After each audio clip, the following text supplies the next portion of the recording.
Most people don't feel poor. They feel unstable. They have jobs, they pay their bills, they do what they're told they're supposed to do, and yet everything feels like it's being held together by a thin thread. One unexpected expense, one missed paycheck, one medical issue, one rent increase, and suddenly things that looked fine on paper stop working in real life. What's strange is that this feeling is everywhere across different jobs, different incomes, different lifestyles. People who should be considered middle class don't feel secure anymore. They feel exposed. And that feeling didn't come from nowhere because the middle class was never supposed to feel like this. It was never supposed to feel fragile. If you look at someone's life today from the outside, it often looks stable. They're working, they're paying rent or mortgage. They might even be saving a little when they can. But underneath that surface, there's something new. There's no margin, there's no room for error. Everything works only if nothing goes wrong. That's not what stability looks like. That's what balance looks like when it's already leaning. A lot of people quietly blame themselves for this. They think they should have planned better, they should have saved more, they must be doing something wrong. But when millions of people all feel the same pressure at the same time, it's not a personal failure, it's a system behaving exactly as designed. And to understand why things feel so fragile now, we need to understand what the middle class was actually built to be. The middle class was never about being rich. It wasn't about luxury or constant upward growth. It was about predictability. You weren't supposed to be immune to problems, you were supposed to be able to absorb them. A car repair wasn't a crisis, a medical bill wasn't a collapse, a temporary setback didn't threaten your entire life. There was slack in the system, and that slack mattered more than people realize. Stability isn't about how much money you make in a good month. It's about what happens in a bad one. The old middle class wasn't defined by abundance, it was defined by buffers, time buffers, cost buffers, support structures that softened the impact of normal life events. When something went wrong, the system helped slow the fall. Today, the fall is immediate. What changed isn't that people became careless, what changed is that stability stopped being structural and became conditional. You're stable as long as your health holds up, as long as your job stays predictable, as long as prices don't move faster than your income, as long as nothing unexpected happens. That's not stability, that's survival with better branding. This is why so many people say they're doing everything right but still feel behind, because effort alone can't replace missing structure. You can work harder, earn more, and still feel one step away from losing ground when the system around you no longer absorbs shock. And that's the key idea of this video. The middle class didn't collapse because people stopped trying. It collapsed because the protections that made it stable were quietly removed. Over time, risk was shifted from institutions to individuals, from systems to households, from collective buffers to personal responsibility. And when that happens, stability turns into something fragile by default. In this video, we're going to walk through how that shift happened. Not dramatically and not all at once, but slowly, quietly, and in ways that were easy to miss while they were happening. We'll look at what the middle class was originally designed to provide, how stability was unbundled over time, and why one emergency now feels like it can undo years of work. This isn't about telling you what to do. It's about explaining why so many people feel the same pressure at the same time. Because once you understand the structure, a lot of unnecessary shame disappears. Before we continue, a quick note. If you appreciate calm explanations like this, not hype, not panic, not blame, consider liking the video and subscribing to the channel. It helps this kind of content reach people who need understanding more than motivation. In the next part, we're going to rewind and look at what the middle class actually meant when it first emerged and why it was never supposed to feel like walking on a tightrope. Because that context matters, and once you see what changed, the present starts to make a lot more sense. To understand why the middle class feels so fragile today, we have to stop looking at individual choices and start looking at how stability itself was redesigned. Because the middle class didn't disappear, it was restructured. And that restructuring happened quietly, piece by piece, over time. Nothing dramatic happened all at once. There was no single moment where everything broke. Instead, stability was slowly unbundled into separate parts, and each part was made conditional. Originally, stability was built into the system itself. Housing, healthcare, education, and work were designed to be predictable relative to income. That didn't mean cheap or effortless. It meant that costs moved slowly and wages were structured to keep up over time. When people planned their lives, they could reasonably assume that next year would look similar to this year. That assumption no longer holds. Housing is one of the clearest examples. Housing used to be treated primarily as shelter, a place to live, a stable cost tied loosely to local incomes. Over time, it became something else. It became an asset, a financial instrument, a vehicle for growth. Once that shift happened, prices stopped being anchored to wages and started being anchored to markets, speculation, and return expectations. For households, that meant housing costs could rise even when nothing else in their life improved. Stability turned into exposure. Healthcare followed a similar path. What used to be a shared cost absorbed largely through institutions was gradually shifted onto individuals. Insurance didn't disappear, but the responsibility within it changed. Deductibles grew, coverage narrowed, out-of-pocket expenses became normal. Healthcare didn't become optional, it became unpredictable. A system that once absorbed risk began passing it downward, and when risk reaches individuals, it stops being abstract and starts being personal. Education shifted too. It moved from public investment to private obligation. Instead of being a collective bet on future productivity, it became a personal loan against future earnings. That meant people started adult life already carrying weight, already needing stability before they had time to build it. The middle class once assumed a clean starting line. Now it often begins with debt and pressure already in place. At the same time, work itself changed. Jobs didn't vanish, but what they provided did. Long-term employment became less common, benefits were detached, pensions were replaced with self-managed plans, and income growth became less predictable. Risk that once belonged to employers and institutions was steadily transferred to workers. The job still looked like a job, but it no longer carried the same protection underneath.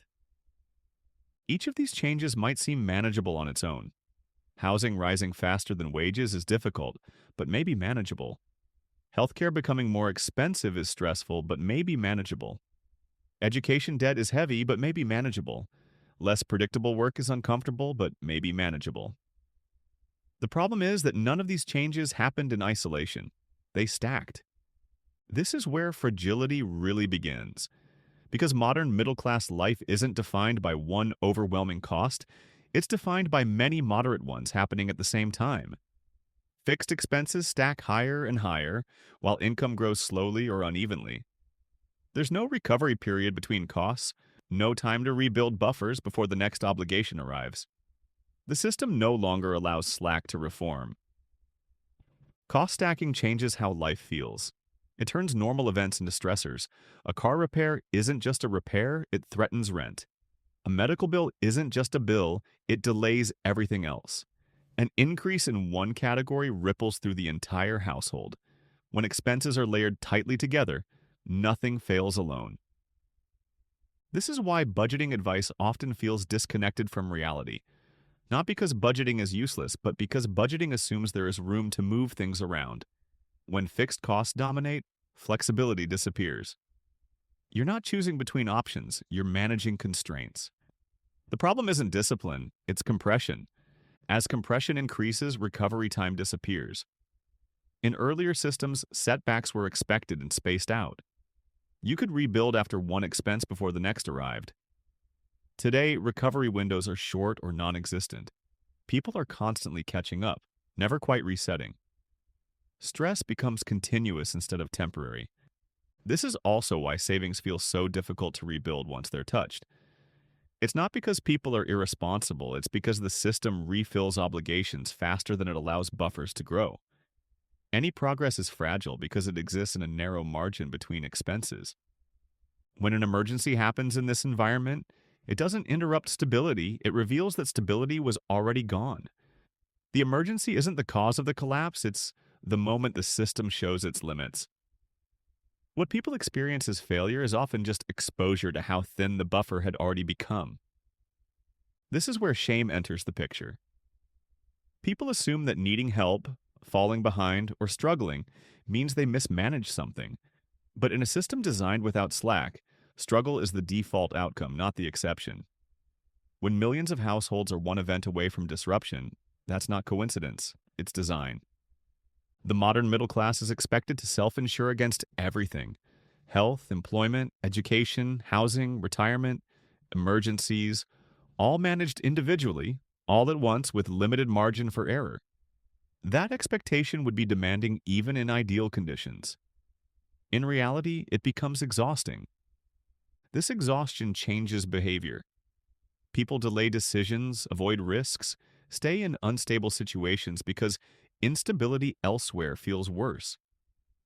Fragility doesn't just threaten finances, it shapes life choices, it narrows possibilities. What's important to understand is that none of this requires bad intentions or dramatic conspiracies. Systems drift, incentives change, policies stack. Over time, structures evolve in ways that benefit efficiency, flexibility, and growth, often at the expense of resilience. The result isn't collapse, it's brittleness. Brittle systems look fine until pressure is applied. Then they crack quickly.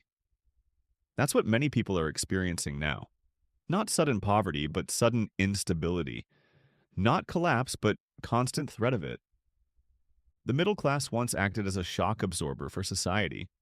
It softened economic swings, stabilized communities, and provided predictability across generations. As its structural supports weakened, that function disappeared. What remains is the appearance of stability without the substance. Understanding this doesn't solve the problem, but it does something important. It reframes it. It moves the conversation away from individual blame and towards structural reality. It explains why effort alone doesn't guarantee security anymore, and why feeling fragile isn't a personal failure. And this brings us to the most important realization. When a system removes buffers and then tells people to be more careful, it creates shame without offering solutions. But once you see that the buffers themselves were removed, the shame no longer makes sense. In the next part, we're going to slow everything down and recap what actually changed, clearly and simply. Not to overwhelm, but to solidify understanding.